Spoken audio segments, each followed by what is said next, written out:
Assalamualaikum warahmatullahi wabarakatuh.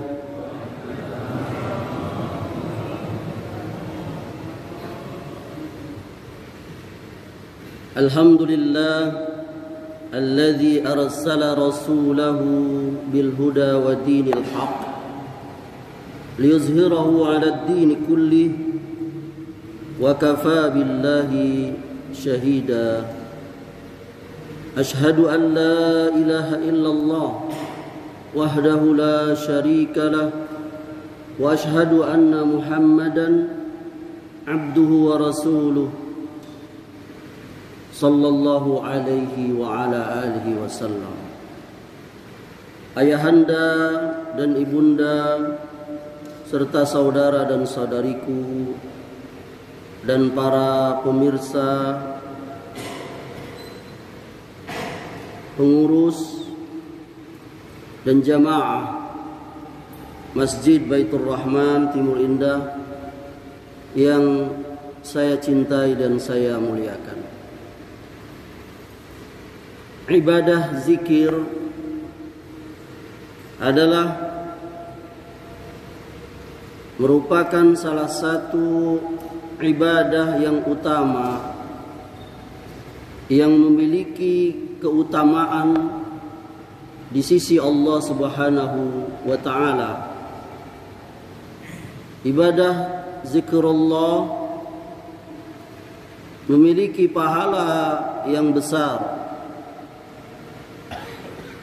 yang telah diperintahkan oleh Allah Subhanahu wa taala di dalam kitabnya yang mulia dan juga dari lisan yakni sabda Rasulullah sallallahu alaihi wasallam.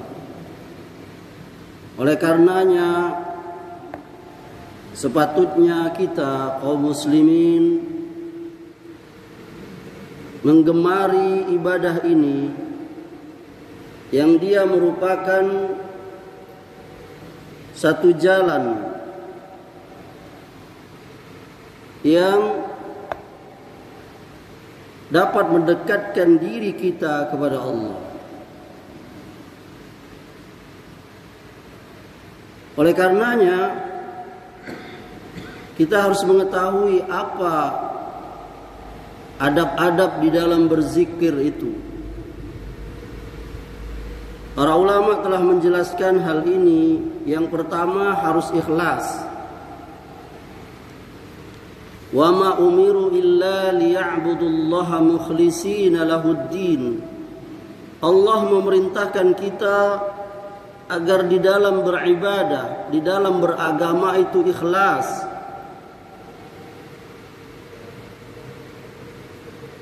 Bahkan tidak hanya di dalam berzikir, akan tetapi di dalam semua amal. Kalau kita buka-buka kitab para ulama, terutama di bab fikih, maka mereka mencantumkan hal yang pertama itu adalah ikhlas. Jadi ikhlas itu ibunda, dia harus selalu berjalan bersama kita. Dia harus bersama kita dalam setiap keadaan. Karena kita ketahui bersama keikhlasan, yakni mengharap pahala dari Allah, penilaian Allah saja, itu merupakan syarat diterimanya ibadah. Janganlah kita melakukan ibadah itu, termasuk di dalamnya zikir, agar kita dilihat oleh orang, riya, agar kita sum'ah, didengar oleh orang. Karena riya itu dia adalah syirkun asghar, syirik kecil. yakni seseorang melakukan ibadah yakni mengharap penilaian orang. Kata Nabi, riya itu yakni menghapus pahala kita, yakni seperti api memakan kayu yang kering, habis tidak bersisa. Oleh karenanya kita berlindung kepada Allah dari zikir, berzikir dan ibadah yang lainnya agar kita dilihat oleh orang, didengar oleh orang, oh bapak fulan itu ahli zikir, oh ibu fulana itu ahli zikir.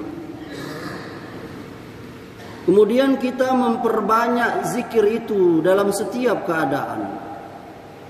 Allah Subhanahu wa taala berfirman, "Ya ayyuhallazina amanu zkurullaha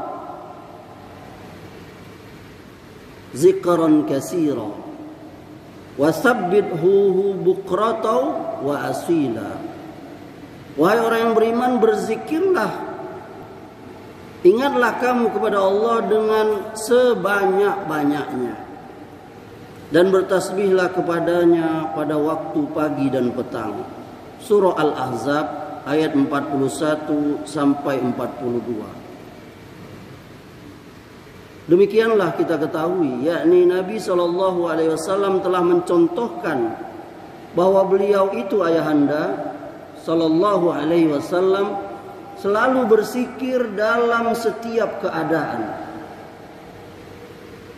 yakni beliau senantiasa berzikir baik waktu berdiri, duduk ataupun berbaring.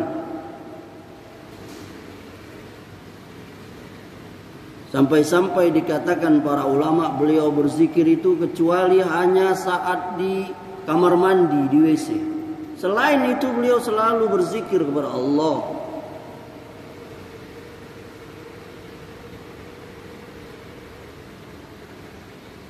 Sebagaimana ayat yang kita baca tadi di salat subuh tadi, di dalam surah Ali Imran ayat 190-191. Alladzina yazkurullaha qiyaman wa qu'udan wa 'ala junubihim wa yatafakkaruna fi khalqis samawati wal ard.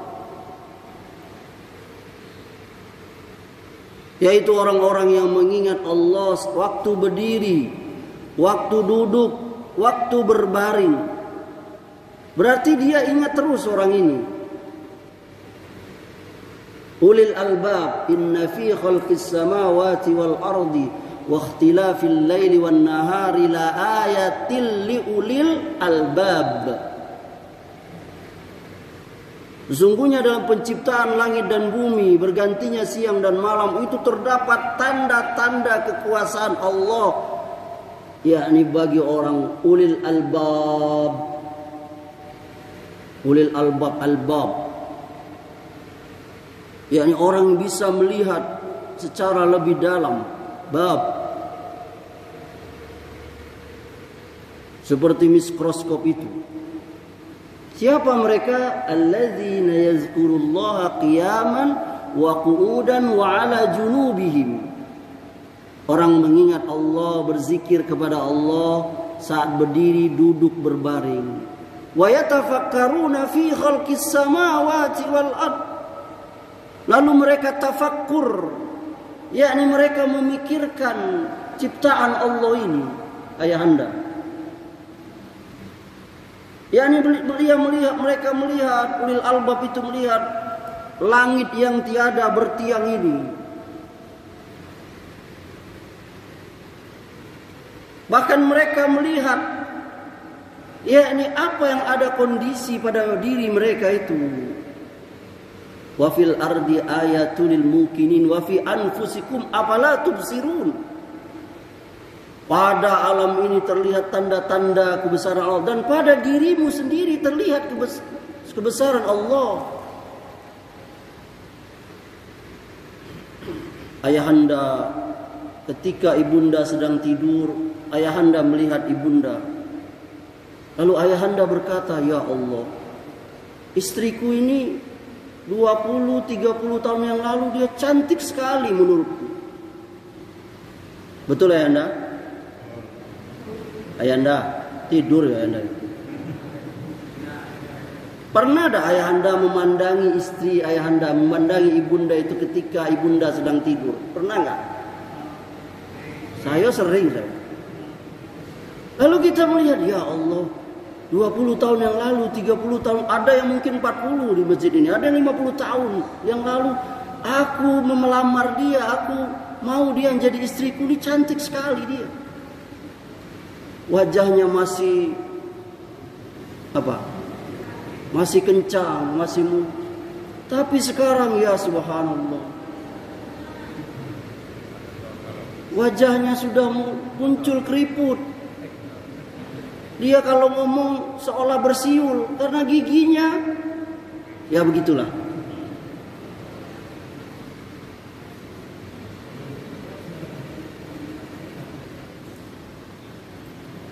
Maka dia ingat akan kebesaran Allah. Yani yang ada di surah Yasin yang sering suka ayahanda ibunda baca itu. Wa man nu'ammirhu nunakkis fil khalqi afala taqilun. Barang siapa yang kami panjangkan umurnya, maka kami kurangi bentuk kejadiannya. Maka ibunda ketika melihat ayahanda duduk, melihat tangannya, ya Allah, dulu tangan ini aku pegang begitu kekar, begitu berotot. Sekarang sudah dagingnya itu, kulitnya itu sudah, kalau ditiup angin tuh meleleh gitu, melambai, pipinya, rambutnya penuh dengan warna putih. Ya subhanallah. Ini tanda-tanda ini bagi orang yang mau berfikir. Ahli zikir seperti itu. Oleh karenanya, kalau kita ingin dapat, yakni gemar berzikir itu ibunda, kita harus mengetahui pahala zikir itu. Kata Allah, وَالذَّاكِرِينَ اللَّهَ كَثِيرًا وَالذَّاكِرَاتِ أَعَدَّ اللَّهُ لَهُمْ مَغْفِرَةً وَأَجْرًا عَظِيمًا. Laki-laki dan perempuan yang banyak menyebut nama Allah, yakni berzikir, Allah telah menyediakan untuk mereka ampunan dan pahala yang besar.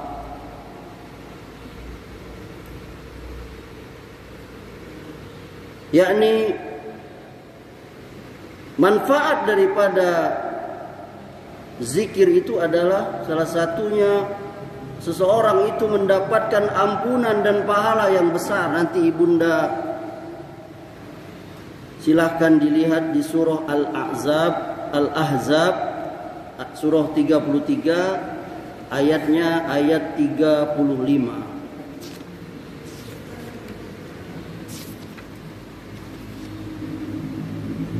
Kemudian,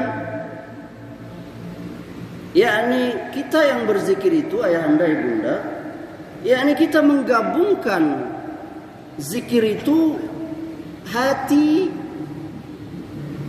pikiran kita, fisik kita dan lisan kita itu. Jadi antara kolbu, hati, jiwa, pikiran, lalu lisan kita dan fisik kita, jasmani kita itu kita gabungkan, yakni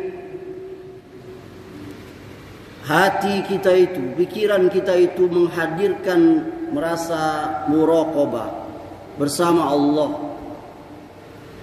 merasa diawasi oleh Allah, merasa keagungan kebesaran Allah. Saat kita membaca Allahu Akbar, Allahu Akbar, Allahu Akbar, Allah, kita merasakan alangkah besarnya Allah itu. Kita ini kecil. Kemudian dengan lisan kita, jadi zikir itu ayahanda, lisan kita bergerak. Kata Nabi SAW, la yazalu lisanuka ratban min zikrillah. Hendaklah lisan kamu, mulut kamu, bibir kamu itu selalu basah dengan zikir, zikrullah ibunda. mengingat Allah, menyebut-nyebut Allah. Ini hadis dikeluarkan Ahmad, Tirmizi, Ibnu Hibban, Al-Hakim.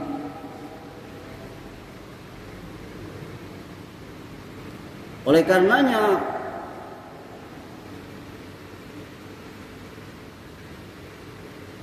kita menggabungkannya dengan anggota badan, yakni seseorang yang dikatakan berzikir kepada Allah dengan badan, yakni dia mengamalkan perintah Allah, meninggalkan larangan Allah. Bohong orang, dia berkata aku ingat kepada Allah, tapi dia nggak sholat. Kira-kira gimana itu ayahanda? Orang mengaku dia ingat kepada Allah, tapi dia tidak sholat. Gimana ayahanda? Ingat nggak dia dengan Allah? Ucapannya tidak diakui. Ucapannya bohong. Kenapa? Karena sholat itu sebesar-besar zikir. Bahkan sholat itu menggabungkan 3 zikir tadi, yakni hati yang khusyuk, lisan yang kita membaca Allah Akbar, Sami Allah liman hamidah, baca Al-Fatihah, surat, baca tasbih, baca doa, tahiyat, sholawat dan sebagainya. Lalu badan kita bergerak, mengangkat tangan, ruku, sujud, iktidal, duduk di antara 2 sujud, salam, menggabungkan 3 itu. Maka kalau ada orang yang dia berkata ingat kepada Allah tapi nggak sholat, dusta. Atau dia penganut ajaran eling. Pernah dengar ajaran eling? Ayahanda, ibunda? Eling aja. Eling itu bahasa Jawa dah, bahasa Inggris dah. Kaulah sholat, sudah. Lah, ambo tak nengok kau tadi wudu. Rupanya dia penganut ajaran nggak benar itu. Itu sesat itu. Karena Nabi itu orang yang paling eling, orang yang paling ingat. Tapi beliau sholat sampai dikatakan dalam riwayat itu kaki beliau itu bengkak. Berarti beliau berdiri, bukan duduk saja. Kau sudah sholat? Sudah. Tadi saya barusan eling.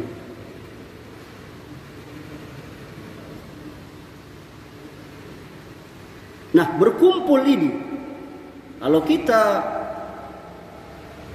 zikir itu kita luaskan, ayahanda, ibunda duduk di majelis ilmu, ini zikir ini.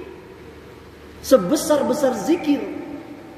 Kalau kita buka fadilah, keutamaan menuntut ilmu, hadir di majelis ilmu ini. Orang yang duduk, ayahanda yang duduk di sini ini didoakan oleh malaikat. Ada malaikat yang mendoakan orang-orang yang hadir di majelis ilmu. Bahkan didoakan, kata Rasulullah, didoakan oleh binatang melata. Ikan di laut itu mendoakan orang yang hadir di majelis zikir, majelis ilmu, majelis yang mengingatkan kepada Allah, kepada Rasulullah, mengingatkan Al-Quran, mengingatkan sunnah, sabda Nabi, mengajak orang kepada kebaikan, mencegah orang dari kemungkaran. Ini sebesar-besar zikir. Walaupun ayahanda terkantuk-kantuk, tersender-sender, termuap-muap, terbingung-bingung, ini pahala yang besar. Oleh karenanya salah satu, yakni husnul khotimah, akhir yang baik kehidupan seseorang itu, yakni dia wafat dalam keadaan zikrullah. Alangkah bahagianya ayahanda. Salah seorang dari ayahanda, insya Allah, amin, ada yang wafat ketika sedang duduk menyimak kajian itu. Saat orang-orang beranjak selesai, dia nggak bangun-bangun. Ternyata dia wafat. Alangkah bahagianya ibunda ketika ibunda sedang menuntaskan zikir pagi petang di rumah, duduk di kursi goyang atau di kursi biasa itu. Lalu anak ibunda, cucu ibunda membangunkan, mak, nek, ternyata maknya neneknya sudah wafat. Dia sedang berzikir. Inna lillahi wa inna ilaihi raji'un. Alangkah besarnya itu. Husnul khatimah. Amri ingin bercerita ayahanda, ibunda ya. Boleh enggak? Dikit aja bercerita. Ketika kurang lebih 7 tahun yang lalu, saya ada membimbing seorang bapak-bapak bersyahadat masuk Islam di Masjid Ar-Rahman Simpang 4 Pantai. Dari Simpang 4 Pantai itu ke bawah ke arah BIM, sebelah kanan.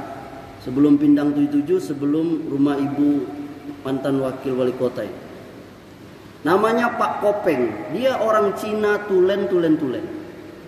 Dia dipanggil Koko ya bahasa ini. Peng, karena maaf dia Bopeng. Jadi Koko. Kerja tukang parkir hari-hari.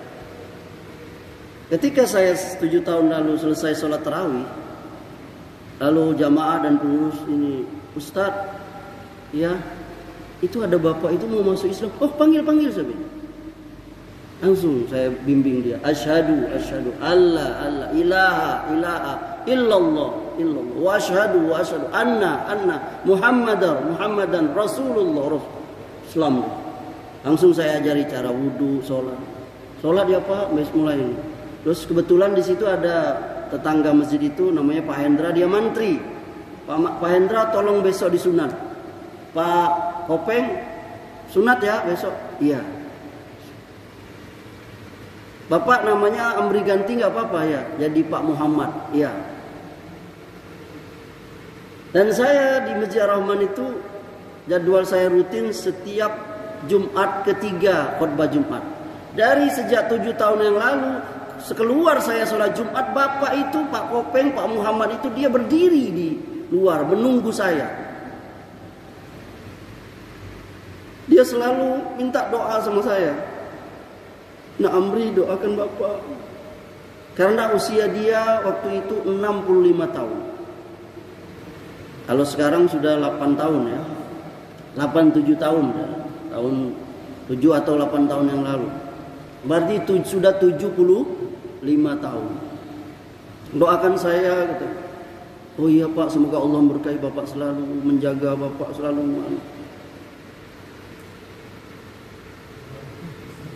Dan dapat kabar saya malam pertama tarawih kemarin, saat kita hampir seluruh masjid yang berada di WIB menanti-nanti dari pengumuman pemerintah Menak, masjid sini juga.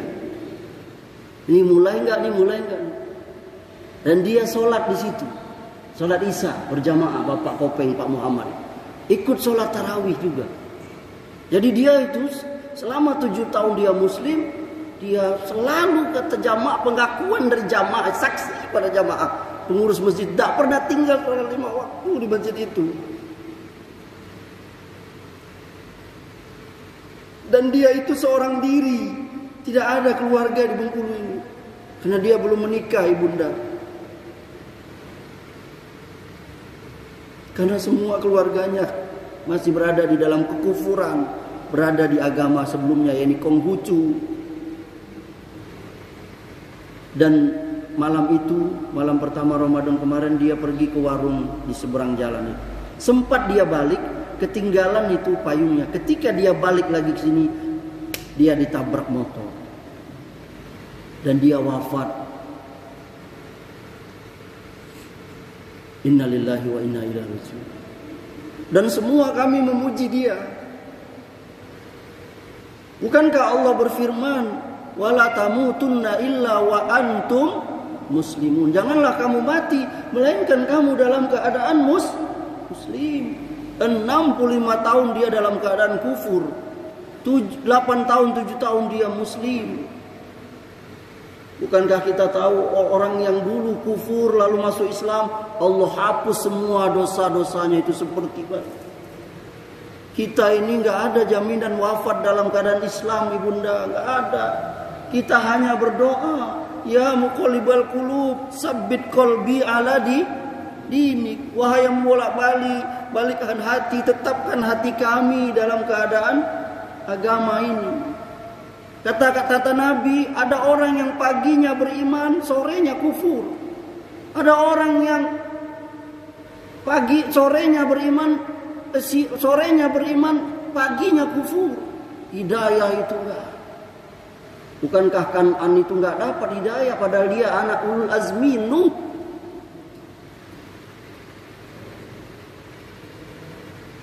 Rabbana la tuzigh qulubana ba'da idh hadaitana wa hab lana min ladunka rahmatan innaka antal wahhab. Ya Tuhan kami, janganlah Engkau condongkan hati kami kepada kekufuran dan maksiat setelah Engkau berikan kepada kami hidayah. Kemudian zikir itu ibunda menangis dan melembutkan hati ketika zikir itu ibunda. Jadi sunnah zikir itu kita menangis, sama seperti baca Quran. Kalau kita nggak sanggup menangis, kita paksakan menangis. Apa kata Rasulullah? Hadis yang dikeluarkan Bukhari Muslim. Hadis ini sering ibunda dengar.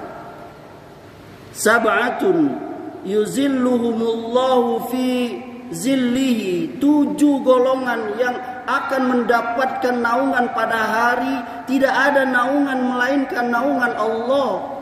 Pada padang mahsyar di saat matahari jarak 1 mil, ada yang keringatnya semata kakinya, ada yang selututnya, ada yang sepinggangnya, ada yang tenggelam karena keringatnya itu. Kata Rasulullah, ada 7 orang yang dapat naungan itu.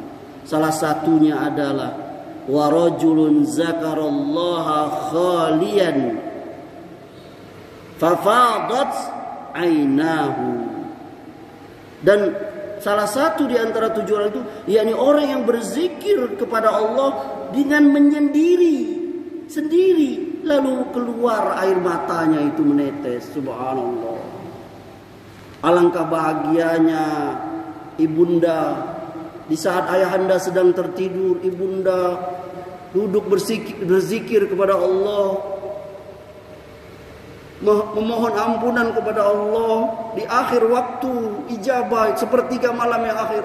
Astaghfirullahalazim, astaghfirullahalazim, ya Allah ampuni dosaku, ketika ayahanda sedang tertidur. Alangkah bahagianya ayahanda ketika di sepertiga malam yang akhir ba'da salat lail ayahanda membaca tasbih. Subhanallah, subhanallah. Sedangkan anak ayahanda sedang tidur. Lalu mengalir air mata dari sela-sela mata ayahanda ibunda itu tanpa ada orang yang tahu. Karena si Amri ini boleh jadi dia keluar air mata itu karena disorot TV. Sama seperti artis sinetron yang mau menangis itu pakai bawang. Lihat ini hadis ini. Kalau dapat tempat hadis ini di dada-dada kita, tentu kita akan mengamalkannya. Wa rajulun, kata Nabi, zakarallaha khaliyan fafadat ainahu. Dan orang yang berzikir kepada Allah dengan menyendiri, tidak ada orang yang tahu, lalu kedua matanya meneteskan air mata. Ya Rabb, ampuni aku, ampuni aku yang berlumur dosa ini. Bahkan Allah mengatakan, alam ya'ni lillazina amanu an takhsha'a qulubuhum li zikrillah wa ma nazala minal haqq wa la yakunu kallazina utul kitab min qablu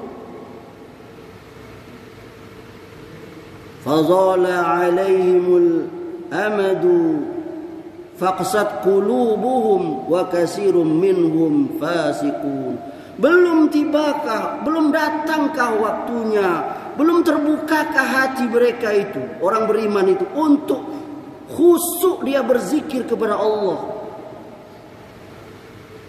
Dan janganlah berlalu hati mereka itu seperti orang-orang sebelum mereka itu. Waktu yang panjang lalu hati mereka menjadi keras, lalu mereka menjadi orang yang fasik. Al-Hadid ayat 16. Jadi ibunda, obat hati yang kere itu, ayahanda, obat hati yang keras itu zikir. Kita sering berkata kepada anak kita, alangkah kere hati kau ini. Obat sering marah-marah itu zikir. Ayahanda marah kepada ibunda, masak kering marah, masak berkuah marah. Ibunda, ayahanda balik cepat marah, ayahanda balik lambat marah juga. Penuh kemarahan rumah itu. Mungkin boleh jadi kita nggak berzikir kepada Allah, sehingga rumah itu penuh dengan godok, marah, emosional. Obatnya zikir. Bukankah Allah Subhanahu wa taala mengatakan allazina amanu wa tatma'innu qulub bi zikrillah, yaitu orang yang beriman hati mereka menjadi tentram mengingat Allah. Ala bi zikrillah tatma'innul qulub. Ketahuilah bahwa dengan berzikir mengingat Allah itu hati menjadi tentram. Dan zikir itu hukum asalnya ayahanda ibunda pelan, sirria, nggak perlu orang lain tahu, cukup kita yang tahu. Subhanallah wa bihamdihi, subhanallahil azim, subhanallah wa bihamdihi, la haula wa la quwata illa billah, astagfirullah. Itu cukup kita yang tahu. Kecuali kalau memang zikir yang disunahkan, dijaharkan, dikeraskan. Misalnya talbiyah, labbaik Allahumma labbaik, labbaik la syarika laka labbaik, innal hamda wan ni'mata laka wal mulk la syarika lak. Itu sunnah dijaharkan. Atau azan, atau takbiran kalau istilah kita. Allahu akbar, Allahu akbar, Allahu akbar. Itu sunnahnya dikencangkan, dikeraskan, sunnah. Atau azan. Azan itu sunnahnya, makanya Bilal itu dipilih oleh Nabi karena suara Bilal itu orang Habasya, orang Ethiopia itu besar, lancang. Allahu akbar, Allahu akbar. Kencang. Apalagi sekarang ada azan, Allahu akbar. Udah ada bangun orang lo. Siapa azan? Kalau azan juga nyeberang, siapa azan? Kemudian dalam zikir itu kita mengambil zikir-zikir yang ada sunnahnya dari Nabi Shallallahu Alaihi Wasallam. Kita menjauhi zikir-zikir yang tidak dari Nabi Shallallahu Alaihi Wasallam. Kita pelajari mana zikir dari Nabi. Jangan sembarangan beli buku mujarobat buatan anu-anu. Kalau kau baca zikir ini kau nanti begini. Indonesia ini mudahnya. Saya dapat kabar katanya, saya juga nggak tahu. Baru-baru ini viral. Ada sekelompok orang kalau mau pergi ke Mekah atau nengok Ka'bah cukup masuk goa. Betul? Ada tahu? Saya tidak tahu soalnya. Iya ya, betul. Ini kalau sampai benar-benar ada orang bisa ke Mekah lewat goa itu bisa bangkrut itu travel Kando Judisiman itu. Gak ada itu. Kemudian zikir yang paling bagus itu ibunda membaca Al-Quran. Baca Al-Quran itu zikir yang bagus. Sebagai penutup, saya akan membacakan beberapa contoh zikir yang barangkali ibunda dan ayahanda bisa baca, amalkan. Ya. Yang pertama, zikir La ilaha illallah. Coba baca. 1, 2, 3. Apa kata Rasulullah SAW? Aksiru min syahadati an la ilaha illallah qabla an yuhala bainakum wa bainahum walakinuha mautakum. Perbanyaklah membaca syahadat la ilaha illallah sebelum kalian terhalang membacanya, yakni mati. Dan talkinkanlah ajarkanlah orang-orang yang mau mati di antara kalian dengan itu, lafaz la ilaha illallah. Ini riwayat Abu Ya'la. Hadis yang lain kata Nabi, siapa yang akhir hidupnya la ilaha illallah dakhalal jannah, dia masuk surga. Karena orang itu ayahanda, dia mati sesuai dengan keadaannya yang dia biasa. Kalau ayahanda biasa zikir, maka ayahanda insya Allah wafat dalam keadaan zikir. Kalau orang ada yang biasanya main ular buas itu, ular berbisa, biasanya kebanyakan dia mati tertusuk bisa itu, digigit. Yang kedua, subhanallah walhamdulillah la ilaha illallah Allahu akbar. Kita baca sama-sama. 1, 2, 3. Subhanallah alhamdulillah la ilaha illallah Allahu akbar. Zikir ini, lafaz ini apa kata Rasulullah?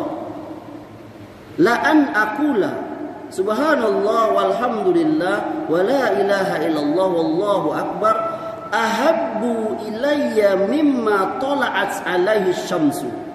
Aku mengucapkan subhanallah walhamdulillah wa la ilaha illallah wallahu akbar lebih aku sukai daripada terbitnya matahari. Ini hadisnya dikeluarkan oleh Muslim dari Abu Hurairah. Hadis yang ketiga, subhanallah wa bihamdi. Coba sama-sama baca. Apa kata Rasulullah ibunda? Man qala subhanallah wa bihamdi fi yaumin mi'ata marratin huttat khotayahu wa in kanat misla zabadil bahri. Apa kata Rasulullah? Barang siapa membaca subhanallah wa bihamdi, berapa? Ini ditentukan jumlahnya 100 kali ayat. Ibunda perhatikan, siapa yang baca subhanallah wa bihamdi 100 kali dalam sehari, niscaya akan diampuni dosa-dosanya meskipun sebanyak buih di lautan. Alangkah besarnya pahala zikir subhanallah wa bihamdi ini. Ibunda Amri mau tanya, tunjuk tangan ibunda yang enggak punya dosa. Ayahanda silahkan tunjuk tangan. Siapa yang enggak punya dosa? Amri mau kasih THR. Hah? Enggak ada kita yang enggak punya dosa, apalagi saya. Kata para ulama, andai kata dosa itu berbau, niscaya para ustaz yang paling bau. Maka salah satu caranya diampuni dosa itu kata Rasulullah, baca subhanallah wa bihamdi 100. Maka akan diampuni dosa-dosanya walau sebanyak buih. Ustadz 100 itu apa langsung? Boleh dicicil. Nanti pagi 10, nanti agak siang 10, nanti agak. Yang penting jumlahnya sehari itu berapa? 100. Kemudian yang keberapa? Keempat. Yang keempat kata Rasulullah, tidakkah salah seorang dari kalian mau meraih 1000, perhatikan ibunda, 1000 kebaikan setiap hari? Kata para sahabat, macam mana bisa meraih 1000 kebaikan sehari? Kata Rasulullah, yakni kalian bertasbih kepada Allah 100 kali. Berapa? Maka ditulis baginya 1000 kebaikan, dihapus 1000 dosa. Ini hadisnya riwayat Muslim, hadis nomor 2698 dari Abu Sa'id. 100 kali. Baca apa ayahanda? Subhanallah. Coba baca ayahanda. Subhanallah, subhanallah, subhanallah 100 kali. Dalam berapa? Sehari. Dapat beroleh 1000 kebaikan, dihapus 1000 dosa. Dicicil juga boleh. Yang keberapa? Kelima ya. Yang kelima, zikir yang berlafaz la haula wala quwata illa billah. Kita baca sama-sama ibunda. La haula wala quwata illa billah. Apa kata Nabi SAW? Ala adulluka ala kanzi min kunuzil jannati Qul la haula wala quwata illa billah. Kata Rasulullah, mau dak kamu aku tunjukkan di antara perbendaharaan, di antara harta-harta dari perbendaharaan, dari harta-harta di surga nanti, yakni ucapkanlah la haula quwata illa billah. Ini hadisnya riwayat Bukhari Muslim dari sahabat Abu Musa. Ibunda tentu sekali suka dengan cincin, gelang, kalung, berlian apa? Ibu baca ini ibunda, la haula wala quwata illa billah. Ibunda nanti banyak perhiasan nanti di surga. Yang keenam, subhanallah wa bihamdihi subhanallahil azim. Subhanallah wa bihamdihi. Coba baca sama-sama. Subhanallah wa bihamdihi subhanallahil azim. Apa kata Rasulullah? Kalimatani habibatani ilar rahman, khafifatani alal lisan, sakilatani fil mizan. Subhanallah wa bihamdihi subhanallahil azim. Dua kalimat yang dicintai Ar-Rahman, yakni Allah, ringan diucapkan namun berat di timbangan. Ayahanda, ibunda, nanti salah satu episode akhirat itu amal kita itu ditimbang, amal baik dan amal buruk. Salah satu yang memberatkan amal baik itu ini zikirnya. Apa ayahanda? Baca ayahanda, subhanallah wa bihamdihi subhanallahil azim. Kemudian yang terakhir, la ilaha illallah wahdahu la syarikalah, lahul mulku wa lahul hamdu wa huwa ala kulli syai'in qadir. Coba kita baca sama-sama.